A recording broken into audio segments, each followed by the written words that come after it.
Welcome to day 5 of top team losing to bottom team. நீங்க நடந்த first மேட்ச்ல CSK தான் வந்து ஃபர்ஸ்ட் பேட்டிங் ஆனாங்க. நீங்க தான் வந்துட்டு அவங்களோட கரெக்ட் பேட்டிங் ஆர்டர் இறக்குன மாதிரி இருந்துச்சு. கான்வேவோட 50, பிரவிஸோட 50, அதுக்கப்புறமா அவங்கள சுத்தி பிளேயர்ஸ் ஆடின குட்டி கேமியோஸ் இதெல்லாம் சேர்த்து சிஎஸ்கே 20 ஓவர்ஸ்ல 230 அடிச்சாங்க. 231 சேஸ் பண்ண வந்த ஜிடிக்கு வந்துட்டு ஒரு பெரிய ஷாக்கே காத்து இருந்துச்சு. சாய் சுதர்சனை தவிர மற்ற யாருமே வந்துட்டு நல்லா ஆடல. 19th ஓவர்ல 147க்கு வந்து ஆல் அவுட் ஆயிட்டாங்க. பிளே ஆஃப்ல டாப் 2ல முடிக்க வேண்டிய டீம் வந்துட்டு மிடில் ஆர்டரும் பவுலிங்கும் வந்துட்டு எக்ஸ்போஸ் ஆகி மாட்டின மாதிரி இருந்துச்சு. இன்னைக்கு சிஎஸ்கே இந்த மேட்ச் 83 ரன்ஸ்ல வந்து வின் பண்ணிட்டாங்க.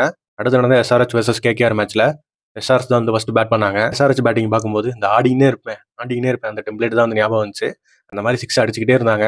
கிளாஸ்னோட 100, ஹெட்டோட 50, மற்ற பிளேயர்ஸோட கேமியோலாம் சேர்த்து 20 ஓவர்ஸ்ல 278 அடிச்சிட்டாங்க. 279 சேஸ் பண்ண அந்த கேகேஆருக்கு வந்துட்டு எனக்கு தெரிஞ்சு மணிஷ் பாண்டேவும் கடைசியில் வந்துட்டு ஹர்ஷித் ராணாவும் தான் நல்லா ஆன மாதிரி இருந்துச்சு. நிறைய இன்னும் கொஞ்சம் ஸ்டார்டிங்ல நல்லா ஆன மாதிரி இருந்துச்சு. 19th ஓவர்ல 168க்கு வந்துட்டு ஆல் அவுட் ஆயிட்டாங்க. எஸ்ஆர்எச் இந்த மேட்சை வந்துட்டு 110 ரன்ஸ்ல வின் பண்ணிட்டாங்க.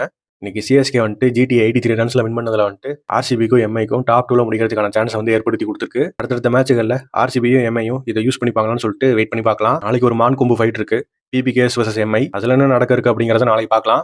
உங்க எல்லாரையும் அடுத்த கண்டென்ட்ல மீட் பண்றேன். பாய்.